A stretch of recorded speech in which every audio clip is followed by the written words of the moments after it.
hello, hello, hello, hello. Oh, the dishwasher is empty. The dishwasher is empty. Yeah, it is. Yeah, it is. The dishwasher has been empty. Thank you, Dada. He did it last night. That was nice of him. He's a good Dada. Morning, Amanda. I feel like we haven't had you in book club in a couple of days. Am I crazy or am I misremembering? Hey, Avery. Hey, Cindy. Or is it just because I didn't have book club yesterday and I forgot? Were you here on Saturday, Amanda? You were, right? I have no brain cells. Forgive me. What are we doing? We're making coffee for your Dada and Mommy. Hey, Liz. So I have on Saturday, but missed some work days last week. Okay, that's probably why. Hey. Hey, Cindy. Hello. Hey, Susan.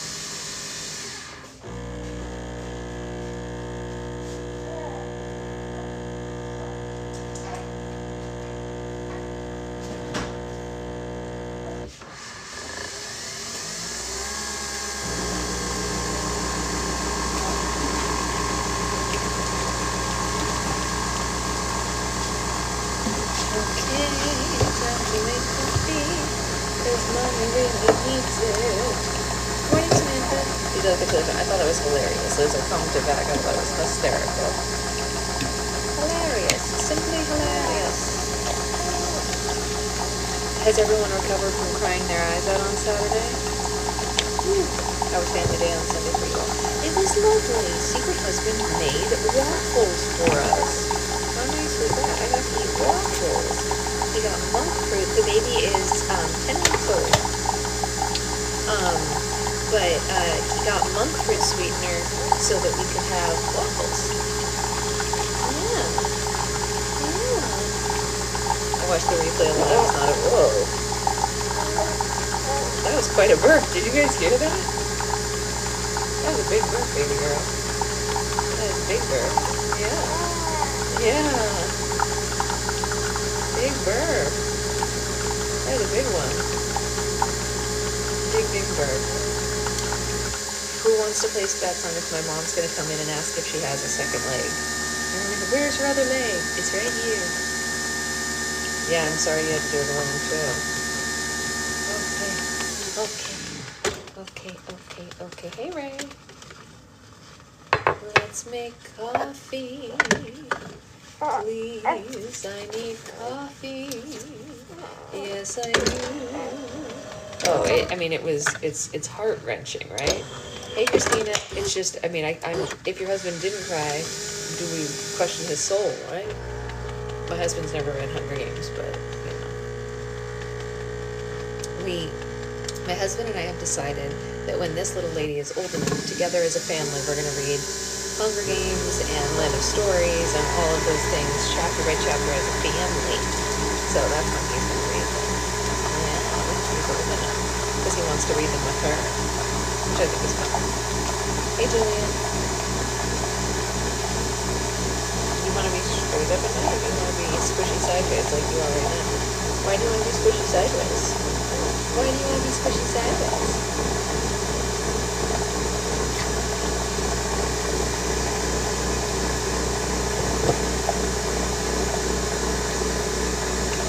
Morning, Jen.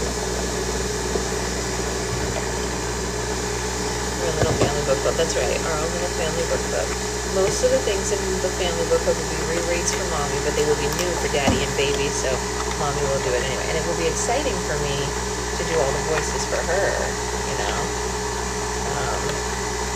That'll be fun. Yeah, it'll be fun for Mommy to do voices for you. We watched a little bit of Shirley Temple this weekend as a family, just a little bit. We can't sit through a whole movie with this lady, but I was singing songs for her. Oh yeah, she's definitely gonna love it. And doing all the voices and the songs was fun.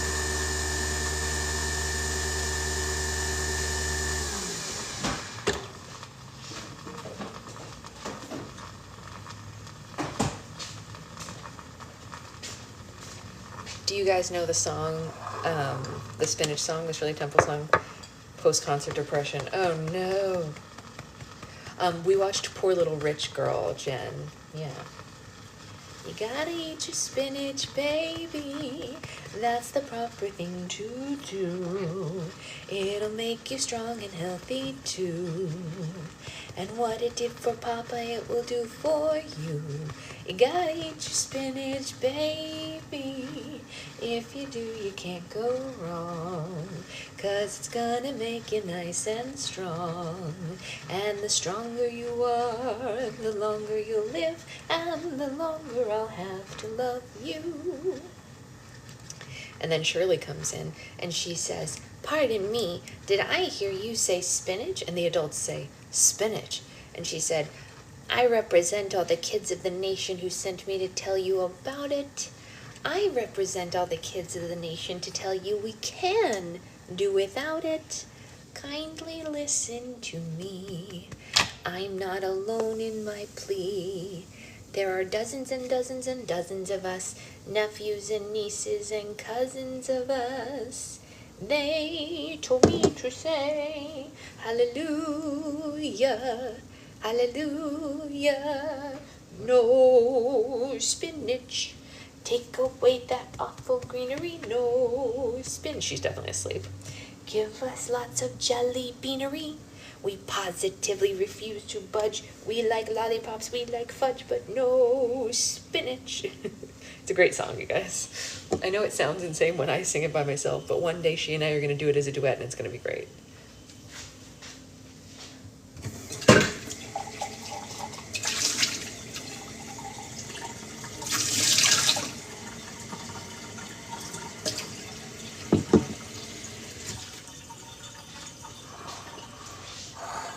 It's only weird when I have to do the Shirley part, you know?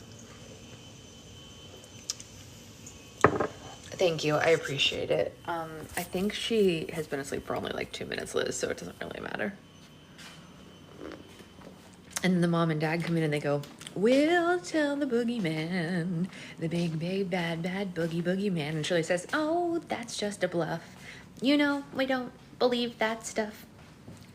Yeah. And they go back and forth like that. It's very cute.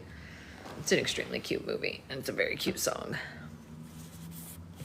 Okay. There we go. There we go. Okay, mommy needs a little coffee. Let's drink it. And then she smiles with her dimples. That's exactly right. And Jen, I don't know if you know this, but Secret Baby has dimples. She does. She does have dimples. It's true. Or at least one dimple on one side. She smiles like, me too, Jen. Me too. Big time. We should talk about that. I didn't know you were, so that's really fun. You might be the only other person I know who was, but when my baby smiles, she goes like this, and she has, see, you see how I have these lines here? They look like smile lines now, but when I was a kid, they were dimples, and she got them. So when she smiles, she goes, and she has a little dimple right there. It's very cute. It's very cute. Okay, sleepy girl. Okay, my sleepy girl. Yeah. She woke up a little early this morning, so it's not a surprise that she fell asleep on her own. Usually I wake her up at 7:30, and today she woke up at 7 on her own, and I was like, "Girl, why? Girl, why? Why 7? Why do we have to get up even earlier?" Yeah. Dimples are the cutest.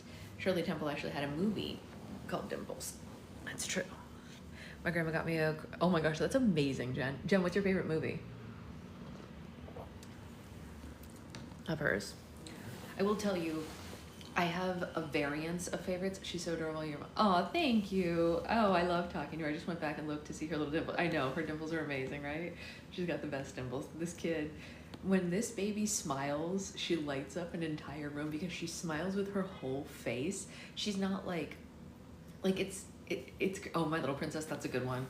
So technically, like, the one that like lives in my soul the most, Jen, is The Bluebird of Happiness. Do you know that one? It's based on a play, and I've done a lot of research on the play in the aftermath of like being an adult who went to theater school, you know? I will tell you guys this right now so badly. This is my dream. My dream is to turn The Bluebird of Happiness, the play / Shirley Temple movie, into a musical in the style of Spring Awakening. That is my dream. I want to do it. I want to write it, I want that. I have wanted that for years. And Jen, if you've seen it, you know how good that would be. Like, how cool would that be? Because I know this person who used to call things like Spring Awakening like a fairy musical, and the Bluebird of Happiness would just lean into that so perfectly, to have that like soft rock kind of music. Your live appears to feature discussions or topics unrelated to the product you're promoting. I'm not promoting a product. They told me to put something on the TikTok shop. I'm wearing the shirt that's in the thing. Oh my gosh, you guys, the shirt that I'm wearing is the Support Your Local Dairy Farmer shirt. Look at the shirt. Oh my gosh, a shirt. Ah, shirt. Okay, there. Yeah, I mean, you would have to see it, Jen, obviously. I think if I wrote a musical, we would all go together as a collective, right? You guys can tell that I really care about TikTok Shop, right? I care so much. But that is one of my dreams, is to write that into a musical. I don't write music, so I would need a musician to write with me. But I think I could write the book of the musical pretty successfully. Hey Katie, how you doing? So that's one of my dreams, after I finish the other 3 books that I have in my brain. Or maybe amongst it, who knows? Maybe by the time you're cognizant, Mommy will be an author. What do we think? Well, Mommy is an author, but like a known author. What do you think? Hey Victoria, how are you? All right, so guys, we are almost done with this book. Look at this. We're gonna be on Catching Fire in no time. We are on part 3 and page 247. We only have about 100 pages left, which is not much. I'm excited to get your book. Policy reminder, your live appears to feature discussions or topics not related to the thing. Oh my gosh. Well, then we can take it off then, if you guys are gonna be a pain in the butt. I don't even want your stupid products on my thing. Get it off then. If you're gonna be a pain in the buttocks, then take it away. I don't care. I don't care about stupid TikTok Shop. Make it go away then. Be gone with you. If you're gonna cause me consternation, all I want is to read my darn book. How do I get it off? Turn this on to let your views read and request. No. I don't want it. Get your stuff away. Yeah, I didn't want it in the first place. Day 9 was yesterday, right? I'm catching up. I think so. That sounds right, Julia. Sounds right. It was Saturday, yeah, not yesterday, Saturday, but yes. Okay, guys, we're almost done. We're gonna be moving on to the next book shortly, obviously, as you can tell, probably within like 3 days. But we are in part 3, and this part is The Victor. Saturday made all of us cry. Did anyone not cry? Did anyone not at least shed a tear? Like, be real with me right now. When that bread came down from District 11, if you didn't cry, I'm concerned for your soul. Like, maybe you just didn't cry because you didn't like my interpretation the way that I read it. I'm willing to let go of that. But if when you read the book the first time, oh man, I was crying. You were prepared. Well, that's fair. If you're like stealing yourself, you're like, I mean, you guys saw me cry. I didn't cry at the first part because I steeled myself. I was like, I know it's coming. And like, I knew what was gonna happen to Rue, so I like prepared myself, and I didn't cry for that part. I forgot about the bread, and that sent me. You can't prepare when you forget. You can't prepare when you forget. Right, sweetheart? You are out like a light, but I can hear her breathing, which is my favorite thing ever, so keep it up, baby girl. Okay, let's read chapter 19. I missed it due to some family. I knew what was coming and I couldn't watch. Yeah, no, I don't blame you, Jen. I don't blame you. This is my first time reading this. It definitely got me. Oh, yeah. I knew the Rue thing was coming and it was hard not to cry, but forgetting the bread really just sent me over the edge. I'm a robot, I know cry, but that's fair. That's totally fair. Okay, let's read chapter 19 and see. Your live appears. I know, I tried to take away your stupid shop. Oh my God, I can't deal with this through the whole live. I can't. So let's just, how do I get it to go away? I want it to go. I thought I made it go away. I can't do this for the whole live. I can't listen to them.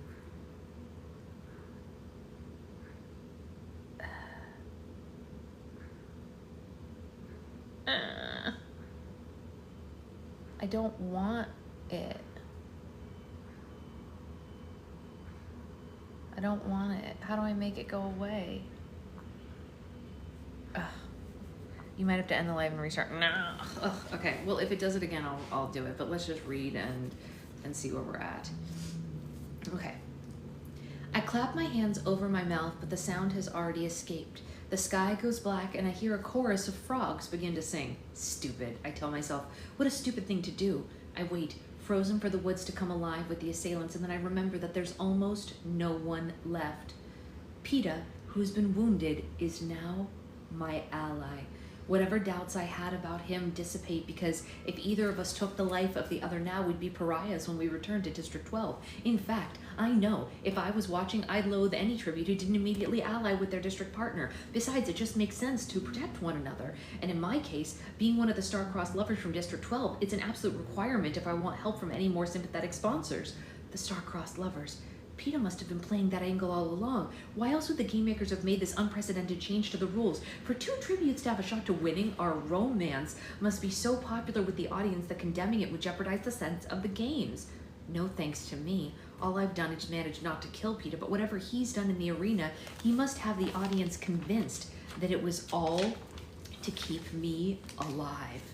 Shaking his head to keep me from running into the cornucopia, fighting Cato let me escape, even hooking up with the careers must have been a move to protect me. Peeta, it turns out, has never been a danger to me. Though the thought makes me smile, I drop my hands and hold my face up to the moonlight so that the cameras can be sure to catch it. So who is there left to be afraid of? Foxface, maybe? The boy from the district with her is dead. She's operating alone at night, and her strategy has been to evade, not to attack. I don't really think, even if she heard my voice, that she'd do anything but hope that someone else would kill me. And then there's Thresh. All right, he's a distinct threat, but I haven't seen him, not once since the games began, and I think that's how Foxface grew alarmed when she heard the sound of the explosion site. But she didn't turn into the woods. She turned to whatever lies across from the woods, to the arena that drops into, I don't know what it drops into. I feel almost certain that the person she ran from was Thresh, and that must be his domain.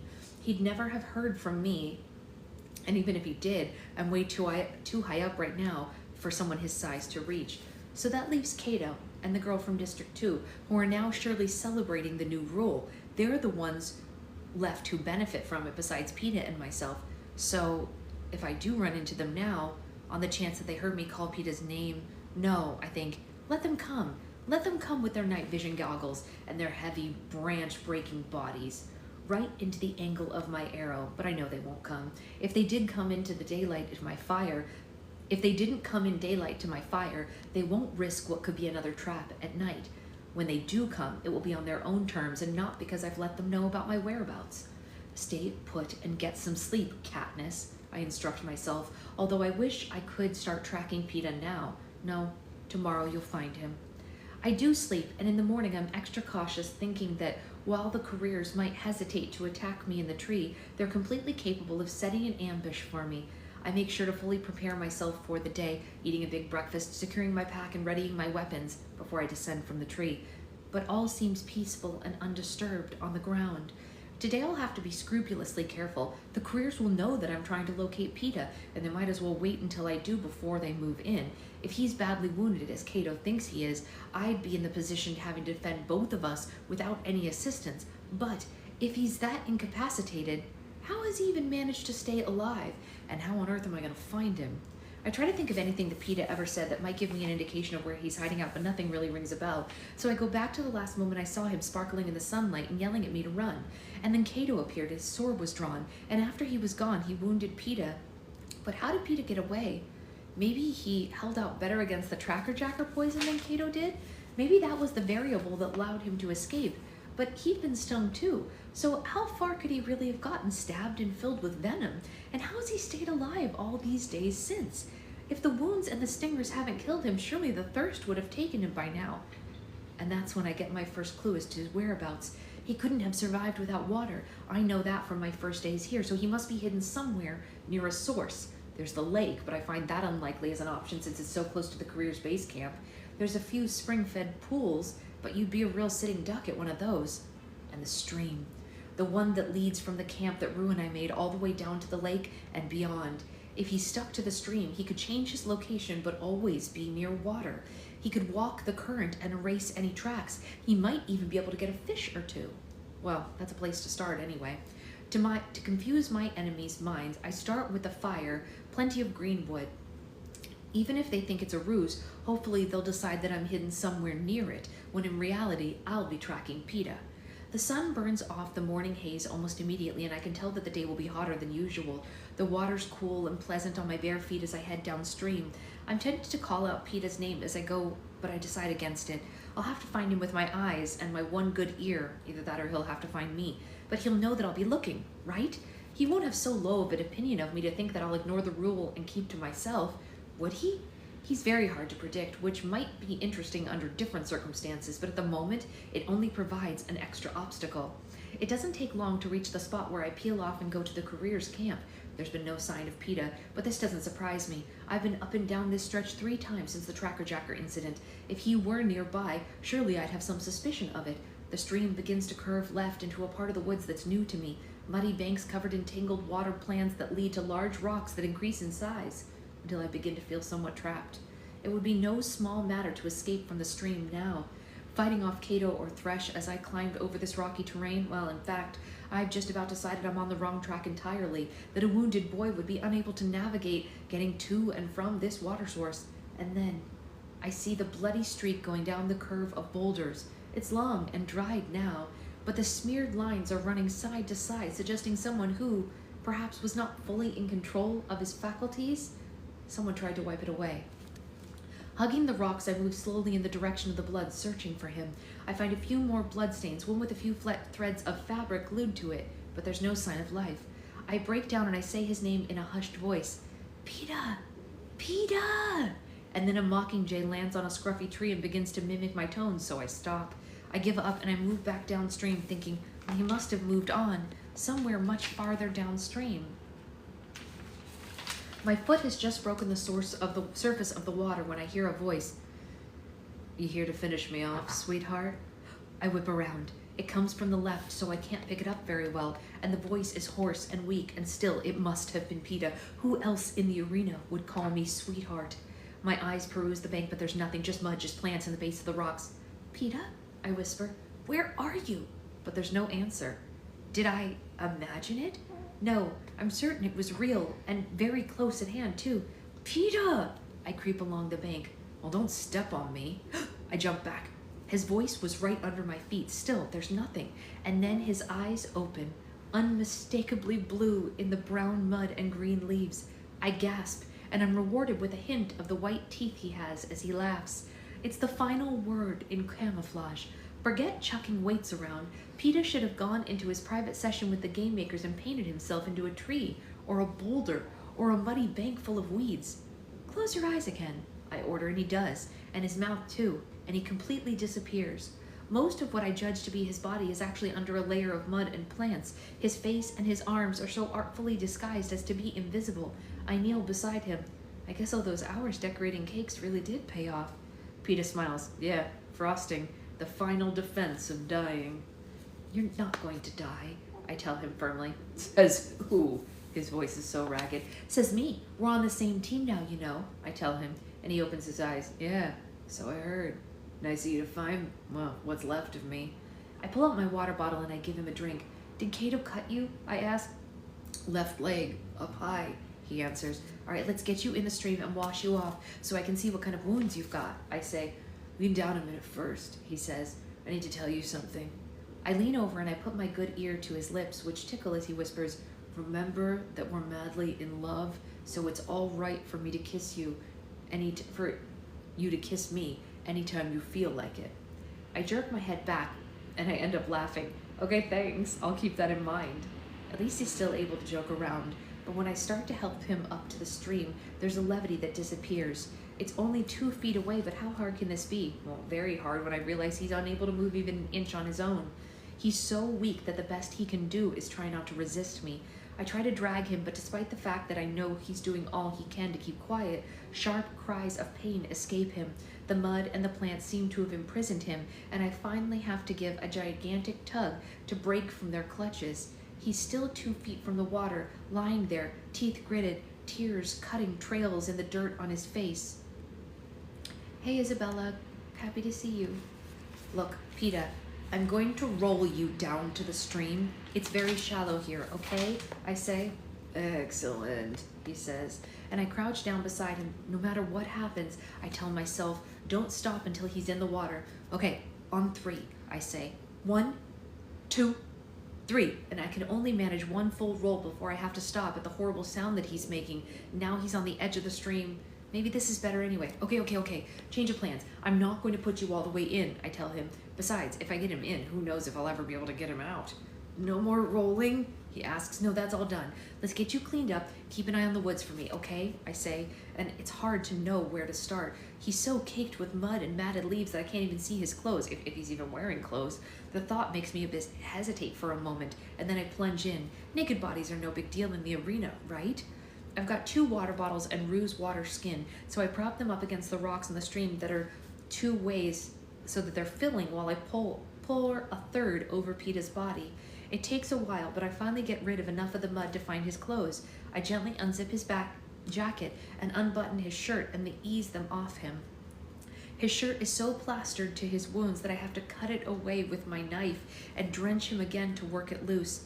He's badly bruised with long burns across the side of his chest and 4 tracker jacker stings, if you count the one under his ear. But I feel a bit better. This much I can fix. I decide to take care of his upper body first to alleviate some pain before I tackle whatever damage Cato did to his leg. Since treating his wound seemed pointless when he's lying in what has become a mud puddle, I manage to prop him up against the boulder. He sits there uncomplaining while I wash away the traces of dirt from his hair and his skin. His flesh is very pale in the sunlight and he no longer looks strong and stocky. I have to dig the stingers out of his tracker jacker lumps, which causes him to wince, but the minute I apply the leaves, he sighs in relief.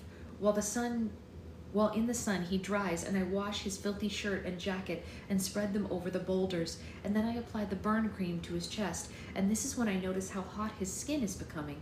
The layer of mud and the bottles of water have disguised the fact that he is burning with a fever. I dig through the first aid kit that I got from the boy from District 1, and I find pills that reduce your temperature. My mother actually breaks down and buys these on occasion when her home remedies fail. Swallow these, I tell him, and he obediently takes the medicine. You must be hungry. Not really. It's funny, I haven't been hungry for days, says Peeta. In fact, when I offer him the Grousling, he wrinkles his nose at it and turns away, and that's when I know how sick he really is. Peeta, no, we've got to get some food in you, I insist. It'll just come right back up, he says. The best thing I can do is get him to eat a few bits of dried apple. Thanks, I'm much better, really. Can I sleep now, Katniss? He asks. Soon, I promise, but I need to look at your leg first. Trying to be as gentle as I can, I remove his boots, his socks, and then very slowly I inch his pants off of him. I can see the tear that Cato's sword made in the fabric over his thigh, but it no way prepares me for what lies underneath. The deep, inflamed gash is oozing with both blood and pus, the swelling of his leg, and all the worst of it, it smells of festering flesh. I want to run away. I want to disappear into the woods like I did the day that they brought the burn victim to our house. Go and hunt while my mother and Prim attend to whatever I neither have the skill nor the courage to face. But there's no one here but me. I try to capture the calm demeanor that my mother assumes when handling particularly bad cases. It's pretty awful, huh? Says Peeta, and he's watching me closely. So, I shrug like it's no big deal. You should see some of the people that they bring to my mother from the mines. I refrain from saying how I usually clear out of the house whenever she's treating anything worse than a cold. Come to think of it, I don't even like to be around coughing that much. The first thing is to clean it well. I've left on Peeta's undershorts because they're not in bad shape, and I don't want to pull them over his swollen thigh. And alright, maybe the idea of him being naked does make me uncomfortable. That's another thing about my mother and Prim. Nakedness has no effect on them. It gives them no cause for embarrassment. Ironically, at this point in the games, my little sister would be far more used to Peeta than even I am. I scoop my square of plastic under him so I can wash down the rest of him. With each bottle I pour over him, the wound looks worse. The rest of his lower body has fared pretty well. Just one tracker jacker sting and a few small burns that I can treat quickly. But the gash on his leg, what on earth can I do for that? Why don't we give it some air, and then I trail off. And then you'll patch it up, says Peeta, and he looks almost sorry for me as if he knows how lost I am. Yeah, That's right, I say. In the meantime, you eat these. And I put a few dried pear halves in his hand, and I go back to the stream to wash the rest of his clothes. And then they're flattened out and drying, and I examine the contents of the first aid kit. Honestly, it's pretty basic stuff. Bandages, fever pills, medicine to calm stomachs, nothing of the caliber that I need to treat PETA. We're gonna have to experiment some, I admit, and I know the Tracker Jacker leaves draw out infections, so I start with those. Within minutes of pressing handfuls of chewed up green stuff into the wound, pus begins running down the side of his leg. I tell myself this is a good thing, and I bite the inside of my cheek hard because my breakfast is threatening to make a reappearance. Hey, Katniss, says PETA, and I meet his eyes, knowing my face must be some shade of green. He mouths the words, how about that kiss? I burst out laughing because the whole thing is so revolting I can't even stand it. Something wrong? He asks a little too innocently. I'm no good at this. I'm not my mother. I don't even have any idea what I'm doing, and I hate pus. I say, ugh. I allow myself to let out a groan as I rinse away the first session of the leaves, and I apply the second. Ugh. How do you hunt? He asks. Trust me, killing things is much easier than this, I said. Although for all I know, I am killing you. All right, well, can you speed it up a little? He asks. No, shut up and eat your pears, I say. And after 3 applications and what seems like a bucket of pus, the wound does look a little better. Now that the swelling has gone down, I can see how deep Cato's sword cut, right down to the bone. All right, what's next, Dr. Everdeen? He asks. Oh, maybe I'll put some of the burn ointment on it. I think it helps with infection anyway, and then I'll wrap it up, I say. And I do the whole thing, and it seems a lot more manageable, covered in a white, clean cotton. Although, against the sterile bandages, the hem of his undershorts look filthy and teeming with contagion. I pull out Rue's backpack. Here, cover yourself with this and I'll wash your shorts. Oh, I don't care if you see me, says PETA. You're just like the rest of my family, I say. I care, all right? And I turn my back and I look at the stream until the undershorts splash into the current. He must be feeling a bit better if he can throw. You know, you're kind of squeamish for a lethal person, says PETA, and I beat the shorts clean between 2 rocks. I wish you'd let Hamish give you a shower. I wish I'd let you give Hamish a shower after all. And I wrinkle my nose at the memory. What has he sent you so far? Not a thing, says PETA. And then there's a pause as it hits him. Wait, why? Did you get something? Burn medicine, I say almost sheepishly. Oh, and, some bread. I always knew you were his favorite, says PETA. Please, he can't stand being in the same room as me, I say. That's just because you're alike, mutters PETA. And I ignore it, although this really isn't the first time for me to be insulted. Sorry, because this really isn't the time for me to insult Hamish, which is my first impulse in the moment.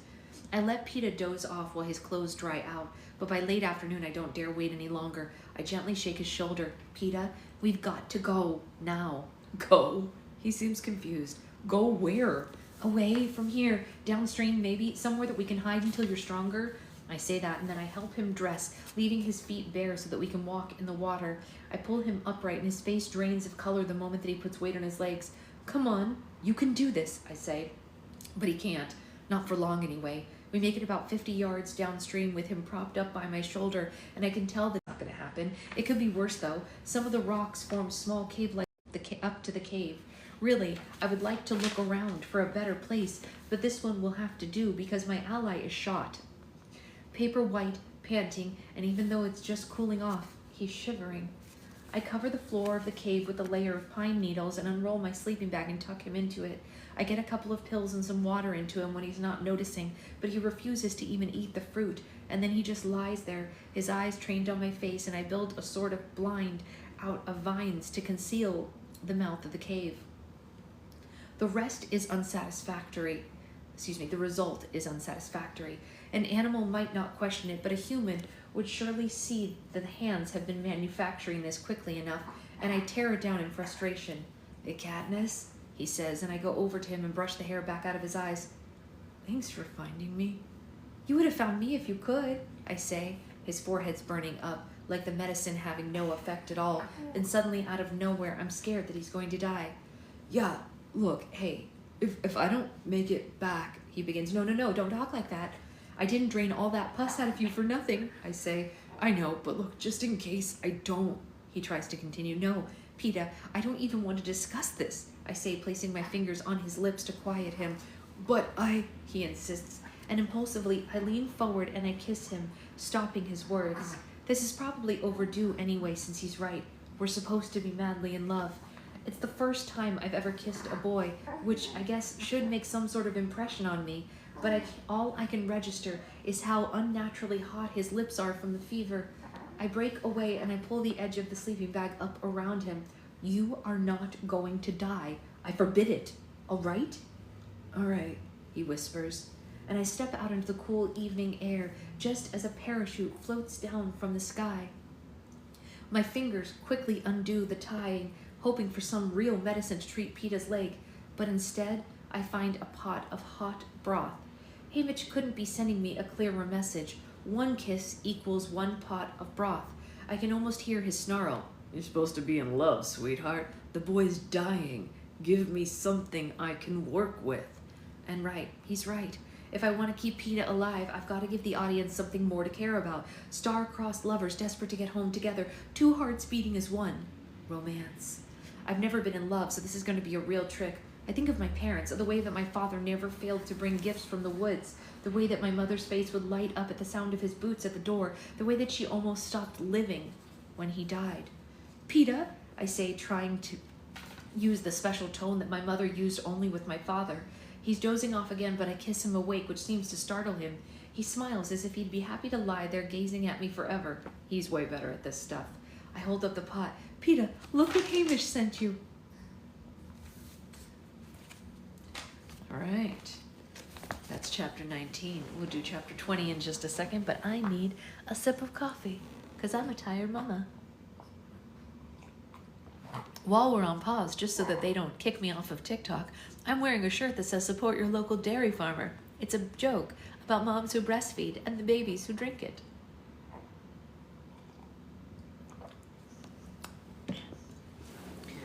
That's my joke of the day. All right. Here's just the, oh, no, don't open those eyes. Don't open those eyes. Thank you for enjoying my joke. Look, it's a shirt, ha ha ha. Did you find anyone to make that other cute shirt?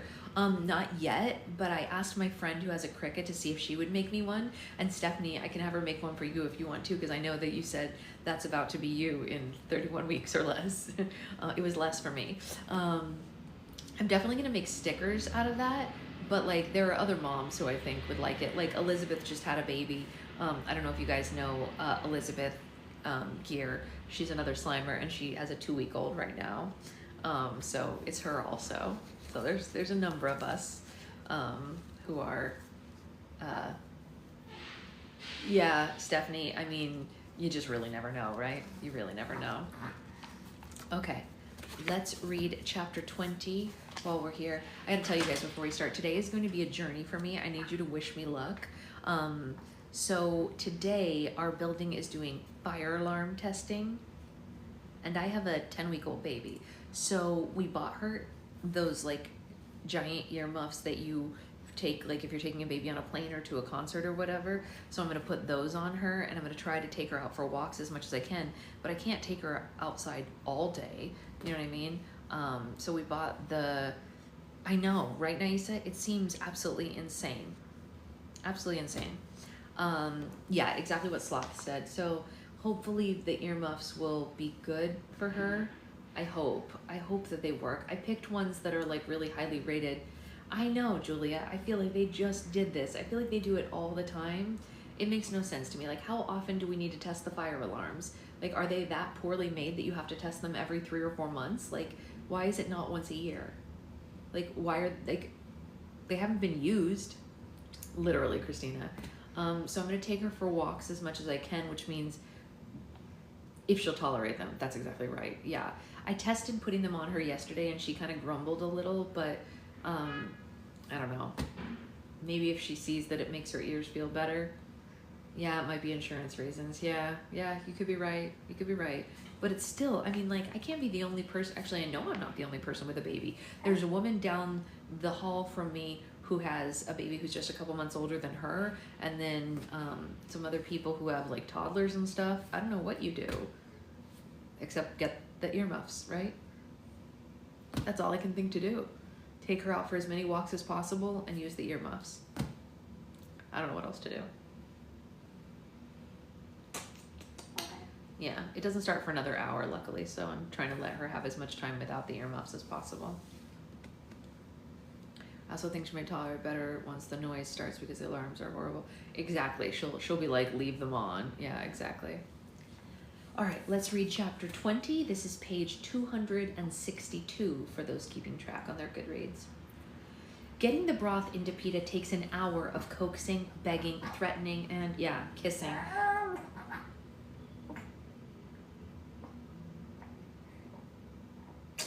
But finally, sip by sip, he empties the pot, and I let him drift off to sleep, and then I attend to my own needs, wolfing down a supper of gruesling and roots while I watch the daily report in the sky. No new casualties. But still, Peta and I have given the audience a fairly interesting day, so hopefully the game makers will allow us a peaceful night. I automatically look around for a good tree to nest in before I realize that's over. At least for a while, I can't very well leave Peta unguarded on the ground. I left the scene of his last hiding place on the bank of the stream untouched. How could I conceal it? And we're scant 50 yards downstream from there. But I put on my glasses and I place my weapons in readiness, and I settle down to keep watching. Hey, Roxy. The temperature drops rapidly, and soon I'm chilled to the bone, and eventually I give in and I slide into the sleeping bag with Peta. It's toasty and warm, and I snuggle down gratefully until I realize that it's more than warm. It's overly hot because the bag is reflecting back his fever. So I check his forehead, and I find him burning and dry. I don't know what to do. Leaving him in the bag, and then I'll hope the excess heat breaks the fever, or do I take him out and hope that the night air cools him off? I end up just dampening a strip of bandage and placing it on his forehead. It seems weak, but I'm afraid to do anything too drastic. So I spent the night half sitting, half lying next to Peta, refreshing the bandage. I'm trying not to dwell on the fact that by teaming up with him, I've made myself far more vulnerable than when I was alone, tethered to the ground on guard with a very sick person to take care of, but I knew he was injured and I still came for him. I'm just gonna have to trust whatever instinct sent me to find him, that maybe it was a good one. When the sky turns rosy, I notice the sheen of wet sweat on Peta's lip, and I discover that his fever has broken. He's not back to normal, but he's come down a few degrees. Last night when I was gathering vines, I came upon a bush of ruse berries, and I strip off the fruit and mash it up with the broth into the cold water. Peta's struggling to get up when I reach the cave. I woke up and you were gone, he says. I was worried about you. Hey, Mary. I have to laugh as I ease him back down. You were worried about me? Have you taken a look at yourself lately? I thought maybe Cato and Clove found you. They like to hunt at night, he says, still serious. Clove? Which one's that? I ask. That's the girl from District 2. She's still alive, right?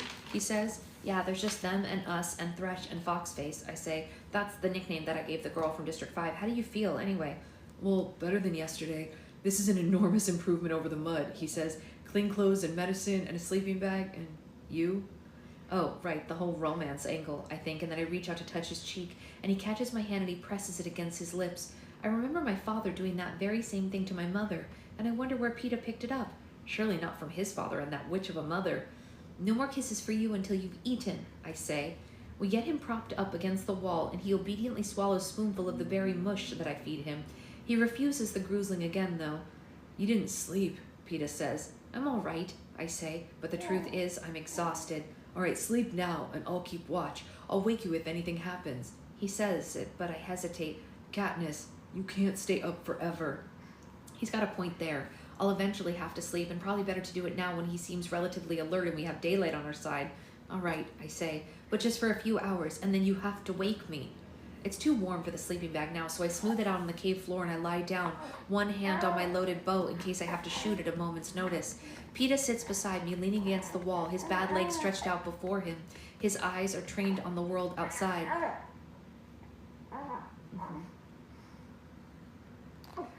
Go to sleep, he says softly, and his hand brushes against the loose strands of my hair off my forehead. Unlike the staged kiss and the caresses so far, this gesture seems natural. It seems comforting, and I don't want him to stop. And he doesn't. He's still stroking my hair when I fall asleep. Too long. I sleep too long. I know it from the moment I open my eyes because we're well into the afternoon and Peta's right beside me. His position is unchanged. I sit up feeling somewhat defensive but better rested than I've been in days. Peta, you were supposed to wake me after a couple of hours, I say. For what? There's nothing going on here, he says. Besides, I liked watching you sleep. You don't scowl when you sleep. It improves your look a lot. This, of course, brings a scowl that makes him grin. That's when I notice how dry his lips are and I test his cheek, hot as a coal stove. He claims he's been drinking, but the container still feels full to me. So I give him a few more fever pills and I stand over him while he drinks the first one and then a second quart of water. And then I tend to his minor wounds, the burns, the stings, which are showing improvement, and I steel myself and I unwrap his leg. My heart drops into my stomach. It's worse. It's so much worse. There's no more pus in evidence, but the swelling has increased and the tight, shiny skin is inflamed. And then I see the red streak starting to crawl up his leg. Blood poisoning. Unchecked, it's going to kill him for sure. I chew up the leaves and the ointments, but those won't make a dent in it. We'll need strong anti-infection drugs from the capital. I can't imagine the cost of such potent medicine. If Hamish pulled every donation from every sponsor, would he even have enough? I doubt it. Gifts go up in price the longer the games continued. What buys a full meal on day 1 barely buys a cracker on day 12. And the kind of medicine that PETA needs would have to be at a premium from the beginning. Well, there's more swelling, but, the pus is gone, I say in an unsteady voice. I know what blood poisoning is, Katniss, says PETA, even if my mother isn't a healer. You're just gonna have to outlast the others, PETA. They'll cure this back at the Capitol when we win, I say. Yeah, that's a good plan, he says, but I feel this is mostly for my benefit. You have to eat. You have to keep your strength up. I'm gonna make you soup, I say. Don't light a fire, he says. It's not worth it. We'll see, I say, as I take the pot down to the stream, and I'm struck by how brutally hot it is outside. I swear the game makers are progressively ratcheting up the temperature during the daytime and sending it plummeting at night. The heat of the sun-baked stones by the stream gives me an idea, though. Maybe I won't need to light a fire. I just settle down on a big flat rock halfway between the stream and the cave. After purifying half a pot of water, I place it in the direct sunlight and add several egg-sized hot stones by the water.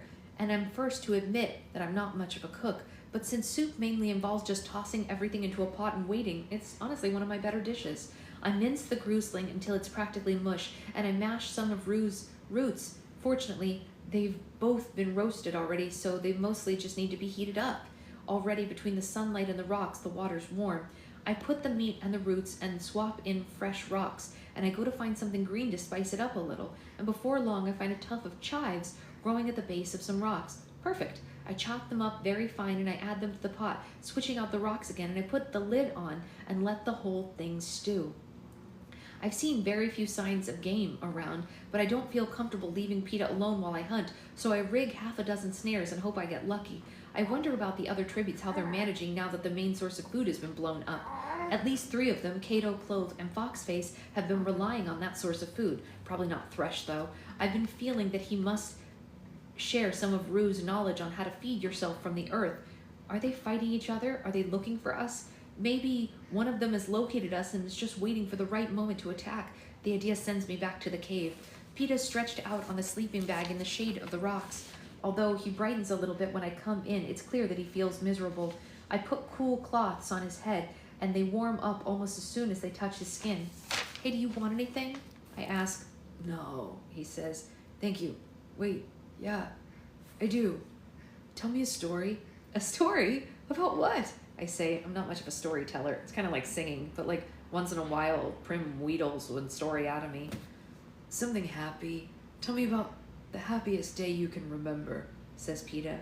And somewhere between a sigh and a huff of exasperation leaves my mouth, and I think a happy story is going to require a lot more effort than the soup.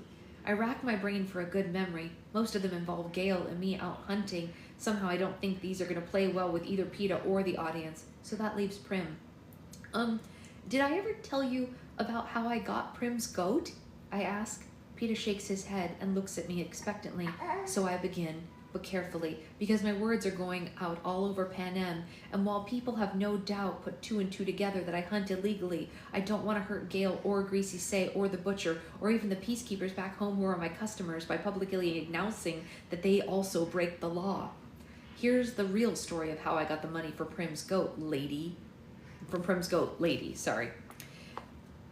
It was a Friday evening, the day before Prim's 10th birthday in late May, and as soon as school ended, Gale and I hit the woods because I wanted to get enough to trade for a present for Prim. Maybe some new cloth, or a dress or for a hairbrush. Our snares had done well enough that the woods were flush with green, but this was really no more than our average Friday night haul. I was disappointed as we headed back, even though Gale had said we'd be sure to do better tomorrow. We were resting a moment by the stream when we saw him, a young buck, probably a yearling by his size. His antlers were just growing in, and he was still small and coated with velvet, poised to run, but unsure of us, unfamiliar with humans. He was beautiful. Less beautiful, perhaps, when the 2 arrows caught him, one in the neck and the other in the chest, and Gale and I had shot at the same time. The buck tried to outrun us and stumbled, and Gale's knife slit his throat before he knew what had happened. Momentarily, I did feel a pang of guilt for something so fresh and innocent.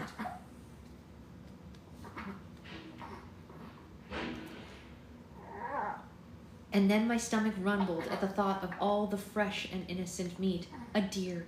Gale and I have only brought down 3 in all. First one was a doe that had injured her leg somehow, so I don't count that. But we knew from experience not to go dragging the carcass into the hog. It had caused all sorts of chaos when people started bidding on parts, actually trying to hack off pieces themselves. Gracie Say had intervened and sent us with the deer to the butcher, but not before it had been so badly damaged and hunks of meat had been taken off and the hide had been riddled with holes. Although everybody paid fairly, it lowered the value of the kill. This time we waited until dark fell and we slipped under a hole in the fence close to the butcher. Even though we were known hunters, it wouldn't have been good to go carrying off a 150-pound deer through the streets of District 12 in daylight like we were rubbing it in the officials' faces. So the butcher, a short, chunky woman named Ruba, came to the back door when we knocked. How you doing? Yeah. We knocked and we haggled with Ruba. She gives you one price which you can take or leave, but it's a fair price. And we took her offer on the deer, and she threw in a couple of venison steaks that we could pick up after the butchering. Even with the money divided into 2, neither Gale nor I had ever had that much money at once in our lives. We decided to keep it a secret and surprise our families with the meat and money at the end of the next day. This is where I really got the money for the goat, but I tell PETA that I sold an old silver locket of my mother's, and that can't hurt anyone. So then I picked up the story in the late afternoon of Prim's birthday. I said that Gale and I went to the market on the square so that I could buy some dress materials, and I was running my fingers over the length of thick blue cotton cloth when something caught my eye. There was an old man who kept a small herd of goats on the other side of the seam. I don't know his name, really. Everyone just calls him the Goat Man. His joints are swollen and twisted in painful angles, and he's got a hacking cough that proves he spent years in the mines. But he's lucky. Somewhere along the way he saved up enough for these goats, and now he has something to do in his old age besides starve to death. Yes, she's getting ready for morning stretches. He's filthy and impatient, but the goats are clean and their milk is rich if you can afford it. One of the goats was a white one with black patches, and it was lying down in the cart. It was easy to see why. Something, probably a dog, had mauled her shoulder and infection had set in. It was bad. The goat man had to hold her up to milk her, but I thought I knew someone who could fix it. Hey, Gale, I whispered, I want that goat for Prim. Owning a nanny goat can change your life in District 12. The animals can live off almost anything. The meadow's a perfect feeding place, and they can give 4 quarts of milk a day. To drink, to make into cheese, to sell, it's not even against the law to do that. Well, she's hurt pretty badly, said Gale. We better take a closer look. We went over and we bought a cup of the milk to share, and then we stood over the goat, as if idly curious. Let her be, said the man. We're just looking, said Gale. Well, look fast. She's going to go to the butcher soon. Hardly anyone will buy her milk, and they'll only pay half the price, said the man.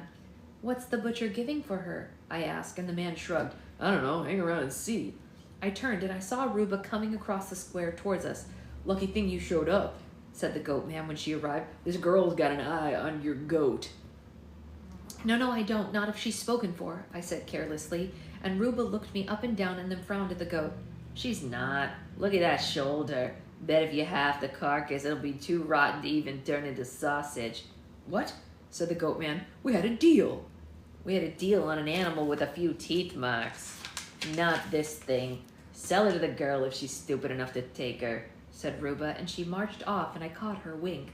The goat man was mad, but he still wanted that goat off his hands. It took us a half an hour to agree on the price. Quite a crowd had gathered by then to hand out opinions. It was an excellent deal if the goat that I got lived, but I'd be robbed if she died. People took sides on the argument, but I took the goat anyway, and Gale offered to carry her. I think he wanted to see the look on Prim's face as much as I did, and in a moment of complete giddiness, I bought a pink ribbon and tied it around her neck, and then we hurried back to my house. You should have seen Prim's reaction when we walked in with the goat. Remember, this is a girl who wept to save an old awful cat, Buttercup, but she was so excited that she started crying and laughing all at once.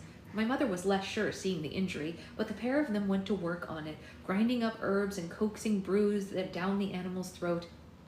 "They sound a little bit like you," says Peeta, and I almost forgot he was there as I was telling the story. "Oh no, Peeta, they work magic.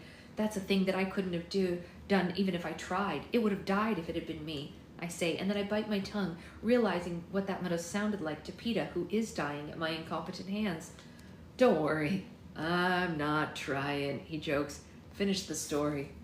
"Well, that's it. Only I remember that night Prim insisted on sleeping with Lady on a blanket next to the fire, and just before they drifted off, the goat licked her cheek like it was giving her a goodnight kiss or something like that," I say. "It was already mad about her." "Was it still wearing the pink ribbon?" he asks. "I think so," I said. "Why?"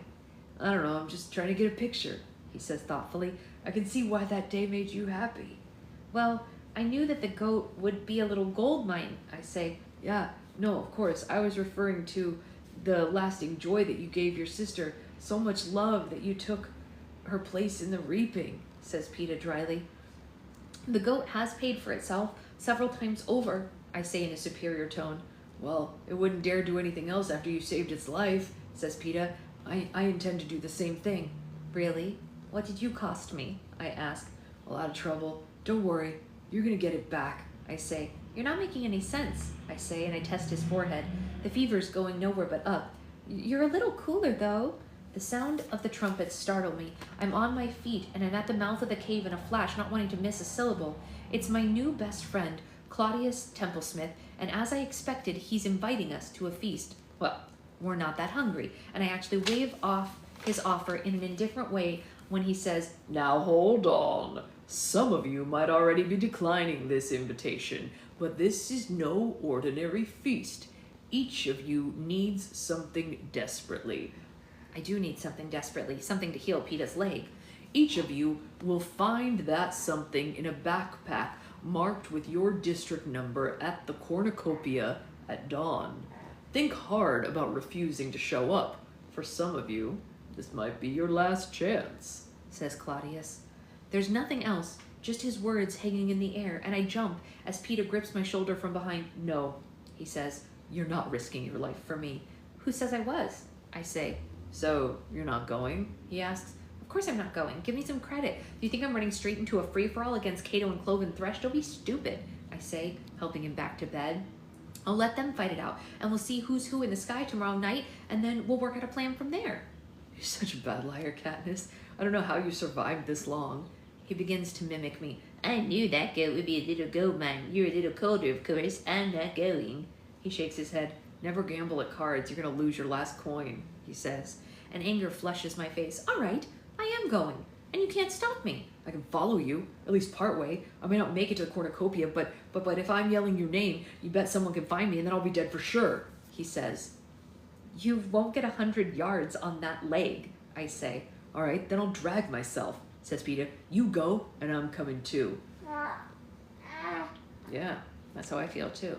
He's just stubborn enough and maybe strong enough that he can do it. Come howling after me into the woods, and even if a tribute doesn't find me, something else might. He can't defend himself, and he'd probably have to wall up in the cave just to go myself. So who knows what exertion will do to him.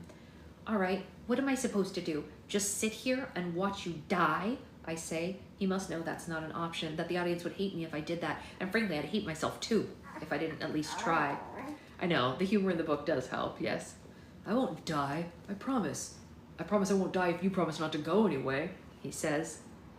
We're at something of a stalemate now, and I know I can't argue him out of this one, so I don't try. I pretend reluctantly to go along. "All right, then you have to do what I say. You drink your water, and you wake me when I tell you, and you eat every bite of soup, no matter how disgusting it is." I snap at him. Agreed. Is the soup ready then? He asks. Wait here, I say.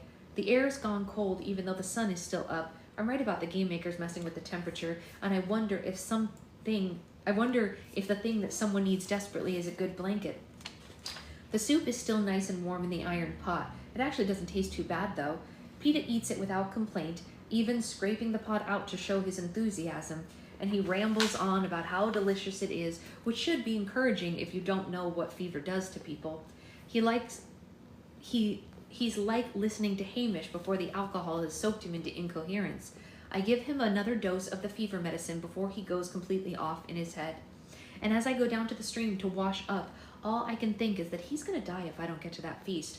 I keep him going a day or two, sure, and then the infection is going to reach his heart or his brains or his lungs, and then he'll be gone, and I'll be here all alone, again, waiting for the others. I'm so lost in thought that I almost miss the parachute, even though it floats right by me, and then I spring after it, yanking it from the water, tearing off the silver fabric to reveal a vial. Hamish has done it. He's gotten the medicine. I don't know how. He persuaded some gaggle of romantic fools to maybe sell their jewels, and I can save Peeta. It's such a tiny vial, though. It must be, very strong to cure someone as ill as Peeta. A ripple of doubt runs through me, and I uncork the vial and I take a sniff.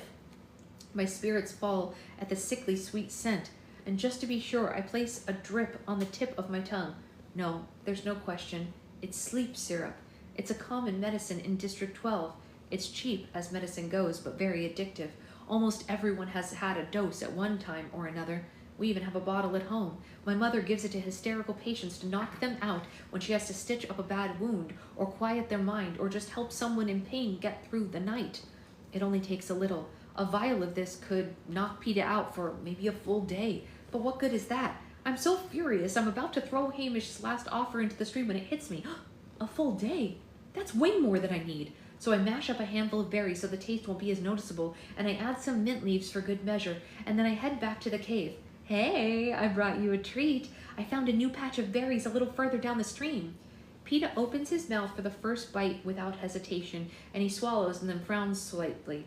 They're very sweet. Yeah, they're sugar berries. My mother makes jam from them. Have you ever had them before? I say, poking the next spoonful into his mouth.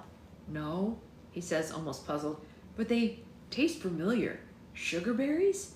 Well, you can't get them in the market that much. They only grow wild, I say, as another mouthful goes down. Just one more. They're sweet as syrup, he says, taking the last spoonful. Syrup. His eyes widen as he realizes the truth, and I clamp a hand over his mouth and nose hard, forcing him to swallow instead of spit it out. He tries to make himself vomit the stuff up, but it's too late. He's already losing consciousness. Even as he fades away, I can see in his eyes that what I've done is unforgivable. I sit back on my heels and look at him with a mixture of sadness and satisfaction. A stray berry stain hits his chin, and I wipe it away. Who can't lie now, Peeta? I say, even though he can't hear me.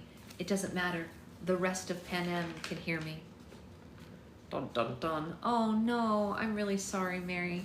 That happened to my brother and sister-in-law with their cat yesterday. Oh God, I'm so sorry. Oh, that's terrible. Ugh. All right, well, we know what's gonna happen tomorrow, right? She's drugged him enough that he'll sleep, and she can go get the medicine, I assume. I can't really remember exactly how it goes down. Just so you know, TikTok shop, I'm wearing a shirt that says, support your local dairy farmer. And I don't care if anyone buys it, but there you go. I'm wearing it. It was a gift from my husband for Christmas. Hooray. You do remember it? I don't. I haven't read this book in, I don't know, what, 15 years? 20 years? I guess 15. I'm not that old. I haven't read it in like 20 years. 15. Why can't I speak? You guys, I didn't sleep well last night. That's why I can't speak. Okay, so I'm gonna go. Tomorrow is Roll for Slime. I originally said that when I was on Roll for Slime last week, I made a mistake and I said there wasn't a Roll for Slime on Tuesday, but there is a Roll for Slime tomorrow. We're not doing any slime lives tonight because I can't predict when the fire alarm testing will end. So We won't have it live tonight because it's gonna be loud and obnoxious and no one wants to deal with that. So we'll have it tomorrow. I'll post the agenda today. Don't forget, today the remaining Easter bundles go up to the free members of Patreon. So even if you only join the newsletter level, you can get access to those today. I gave a full week of access to Patreon first. And then any that are left after that will go to the public. What else? I guess that's kind of the whole kit and caboodle. Wish me luck getting her to wear earmuffs so that she doesn't get her little ears hurt. I really don't want her little ears to get hurt. That would break my heart. We know she has very good hearing because she mimics sounds, so I don't want them to ruin her ears, because I hope she has, you know, our family's musical abilities. Yeah. Yeah. You got a little, you need a bath. You need a bath. Yeah, I will let you know how it goes, and I'll see you guys tomorrow morning for book club, and then tomorrow night for Roll for Slime. I'm gonna get that agenda posted ASAP today. Have a great rest of your day, you guys. Bye.